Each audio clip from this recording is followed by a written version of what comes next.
গণঅভ্যুত্থানে হাসিনা সরকারের পতনের পর ক্রীড়াঙ্গনে আসে নানা পরিবর্তন। বিসিবি, বাফুফে সহ বিভিন্ন ক্রীড়া সংগঠনের শীর্ষ পদে আসে রদবদল। এক বছরের মধ্যে ক্রিকেট বোর্ডের সভাপতি পরিবর্তন হয় দুইবার।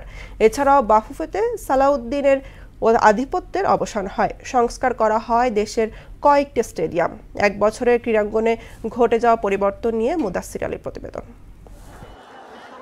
2024 সালের 5 আগস্ট বাংলাদেশে দীর্ঘ 1.5 দশকের হাসিনা শাসনের অবসান হয়। এর ঠিক 3 দিন পর অন্তর্বর্তীকালীন সরকার দায়িত্ব নেয় দেশ পরিচালনা করার। এরপর থেকেই পর্যায়ক্রমে দেশের বিভিন্ন অঙ্গনের সঙ্গে ক্রীড়াঙ্গনে ঘটে নানা পরিবর্তন। হাসিনা সরকার পতনের মাসেই দেশের ক্রিকেট বোর্ডের সভাপতির পদ ছেড়ে দেন নাজমুল হাসান পাপন। সেখানে আসেন ফারুক আহমেদ। কিন্তু 9 মাসের মধ্যে বিসিবির স্থায়ী আমানত নিয়ে অনিয়মের অভিযোগ উঠায় সে পদ হারান ফারুক। তার বদলে 2025 সালের মে মাসে নির্বাচিত হন আমিনুল ইসলাম বুলবুল। এছাড়াও গত এক বছরে বিভিন্ন সময় বিসিবির পরিচালক থেকে জালাল ইউনুস, খালেদ মাহমুদ সুজনের পদত্যাগের ঘটনাও ছিল আলোচিত।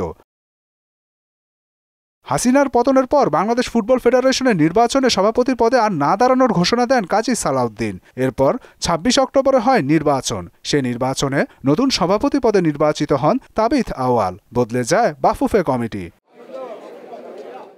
বাফুফের কমিটি পরিবর্তন হলেও বিভিন্ন সময়ে নারী ফুটবলারদের পাওনা অর্থ না পাওয়ার অভিযোগ নিয়েও সমালোচনা হয়েছে ঢের। বিশেষ করে ব্যাক টু ব্যাক সাফ চ্যাম্পিয়ন হওয়ার পর সভাপতি তাবিথ আউয়াল 1.5 কোটি অর্থ পুরস্কারের ঘোষণা দেন। সে অর্থ বুঝে পাননি নারী ফুটবলাররা।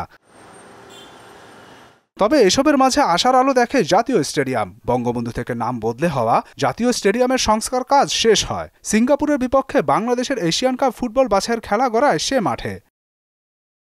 এর পাশাপাশি দেশের 195টি জাতীয় ক্রীড়া স্থাপনার নাম পরিবর্তন করেছে ক্রীড়া মন্ত্রণালয়। পাশাপাশি ক্রীড়া ফেডারেশনে অ্যাডহক কমিটি গঠন সহ রদবদলের ঘটনাও ঘটে এই এক বছরের মধ্যে।